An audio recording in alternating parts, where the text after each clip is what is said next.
हरे कृष्णा। आज का दिन बहुत ही खास है क्योंकि आज है वह पावन पर्व, वह शुभ घड़ी जिसका हर भक्त को बेसब्री से इंतजार था। आज हमारे प्यारे नटखट बाल गोपाल भगवान श्री कृष्ण का जन्म उत्सव है। तो आइए आज हम उस ऐतिहासिक रात की कहानी में डूब जाते हैं जब धरती पर चारों ओर पाप और अंधकार का साम्राज्य था और इस बुराई का अंत करने के लिए स्वयं भगवान का अवतरण हुआ।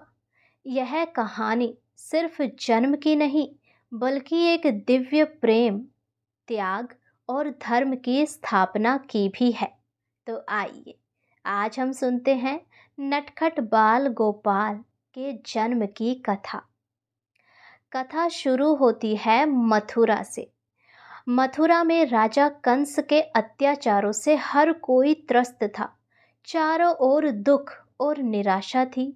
ऐसे में कंस की बहन देवकी का विवाह वासुदेव से हुआ। कंस अपनी बहन को बहुत प्यार करता था और इसीलिए वह खुद उनके रथ का सारथी बना। रथ जब आगे बढ़ रहा था तभी एक आकाशवाणी हुई।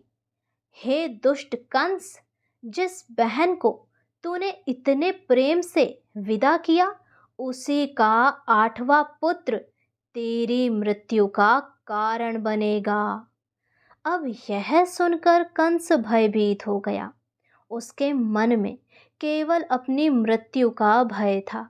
उसने तुरंत अपनी तलवार निकाली और देवकी को मारने के लिए आगे बढ़ा। तभी वासुदेव ने उसे रोकने की बहुत कोशिश की और वादा किया कि वे अपने सभी पुत्रों को उन्हें सौंप देंगे। कंस ने उनकी बात मान ली, लेकिन उसी क्षण देवकी और वासुदेव को कारागार में डाल दिया। कंस ने एक एक करके देवकी के 6 पुत्रों को निर्दयता पूर्वक मार डाला और वासुदेव और देवकी भगवान से प्रार्थना करते रहे। फिर देवकी को 7वां गर्भ ठहरा। यह गर्भ योग माया ने देवकी के गर्भ से निकालकर वासुदेव की दूसरी पत्नी रोहिणी के गर्भ में स्थापित कर दिया, जो गोकुल में नंद बाबा के यहाँ रह रही थी। यही बालक बाद में भगवान बलराम कहलाए। समय बीतता गया और भाद्रपद मास की अष्टमी तिथि आ गई। अब कारागार की कोठरी में एक दिव्य प्रकाश जगमगा उठा।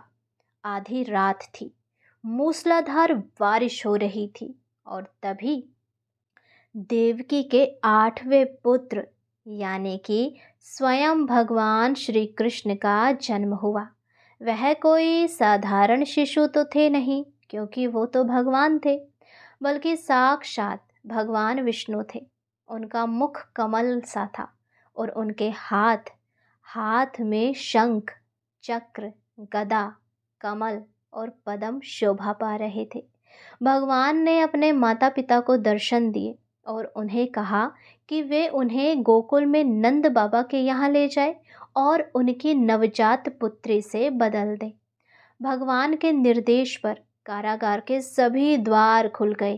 पहरेदार गहरी निद्रा में सो गए और वासुदेव अपने पुत्र को टोकरी में रखकर यमुना की ओर चल दिए। यमुना उफान पर थी, लेकिन जैसे ही वासुदेव ने उसमें प्रवेश किया, यमुना ने उनके लिए रास्ता बना दिया और यमुना ने भगवान श्री कृष्ण के चरण को भी छुआ और आशीर्वाद लिया। वासुदेव सुरक्षित गोकुल पहुँचे और कृष्ण को नंद बाबा के घर में यशोदा मैया की बेटी से बदल दिया।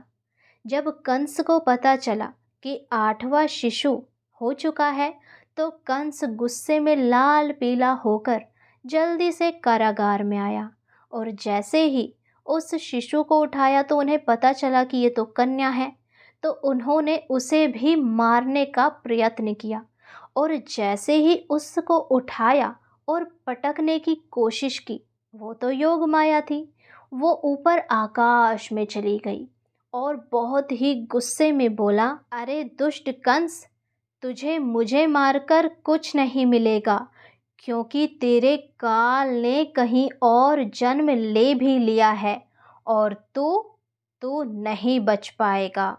और ऐसा कहकर देवी योग माया अंतर्ध्यान हो गई। जब कंस को ये बात पता चली तो उसने गोकुल में सभी नवजात शिशु को मारने के लिए अपनी राक्षसी पूतना को भेजा। पूतना एक सुंदर स्त्री का रूप धारण करके कृष्ण के पास आई और उन्हें अपना विषैला दूध पिलाने लगी। लेकिन कृष्ण तो स्वयं भगवान थे। उन्होंने दूध के साथ पूतना के प्राण भी खींच लिए। पूतना के शरीर से एक तेज ज्योति निकली और वह मोक्ष को प्राप्त हो गई। यह हमारे प्यारे नटखट कान्हा के जन्म की कहानी है, जो हमें बताती है कि बुराई चाहे कितनी भी शक्तिशाली क्यों ना हो, प्रेम और धर्म से हमेशा जीती जा सकती है। आप सभी को एक बार फिर से जन्माष्टमी की हार्दिक शुभकामनाएं। आप सभी के घर लड्डू गोपाल स्वयं आए और आपको, आपके बच्चों को, आपके परिवारजनों को, सबको अपना आशीर्वाद दे। तो आइए। नंद के आनंद भयो जय कन्हैया लाल की, हाथी घोड़ा पाल की जय कन्हैया लाल की, यशोदा के लाला भयो जय कन्हैया लाल की। नंद के आनंद भयो जय कन्हैया लाल की, नंद के आनंद भयो जय कन्हैया लाल की, हाथी घोड़ा पाल की जय कन्हैया लाल की, यशोदा के लाला भयो जय कन्हैया लाल की। तो बोलिए बांके बिहारी लाल की जय। यदि आपको ये कथा पसंद आई हो तो चैनल को सब्सक्राइब ज़रूर करें।